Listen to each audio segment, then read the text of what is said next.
తన ఆవేదనను బాధను వ్యక్తం చేయడం జరిగింది. ఆ విషయాన్ని టీఆర్ఎస్ పార్టీ ఏ రకంగా ఆలోచిస్తూ ఉంది, ఏ రకంగా TRS party social media behave చేస్తుంది అనేది ఒకసారి మనం గమనించినప్పుడు ఒక అక్కకి చెల్లెకి ఒక తల్లికి మధ్యలో ఉండాల్సినటువంటి వ్యత్యాసాన్ని కూడా కనీసం గమనించలేనంత సంస్కారహీనంగా మాట్లాడుతున్నటువంటి సంస్కారహీనులకి అక్క అని నోరార పిలిచి దుబ్బాక నియోజకవర్గానికి కళ్యాణ లక్ష్మి షాదీ ముబారక్ చెక్కులు పంపిణీ చేయడానికి జిల్లా ఇన్ఛార్జి మంత్రి హోదాలో మొట్టమొదటిసారి వారు దుబ్బాకకు రావడం జరిగింది.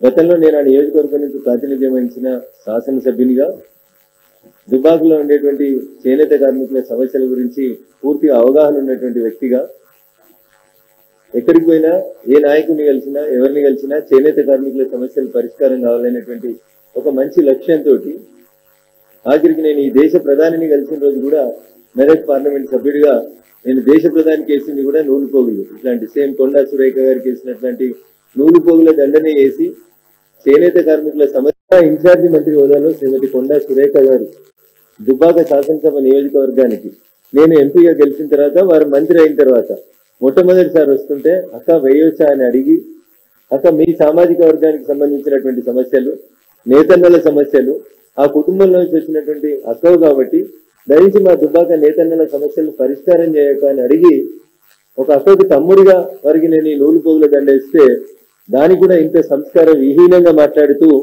నోటికి వచ్చినటువంటి మాటలు పెడుతూ ఇష్టారాజ్యంగా బిహేవ్ చేయడం అనేది బాధాకరం.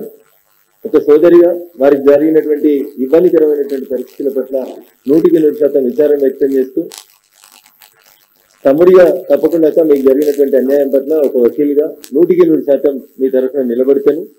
చట్ట ప్రకారం వీళ్ళందరి మీద కూడా కేసులు రిజిస్టర్ చేపిస్తాను. క్యూ న్యూస్ ఛానల్లో పనిచేయటకు అనుభవం గల సీనియర్ డిజిటల్ మార్కెటింగ్ వారు కావాలను సంప్రదించవలసిన నెంబర్ 8688926084.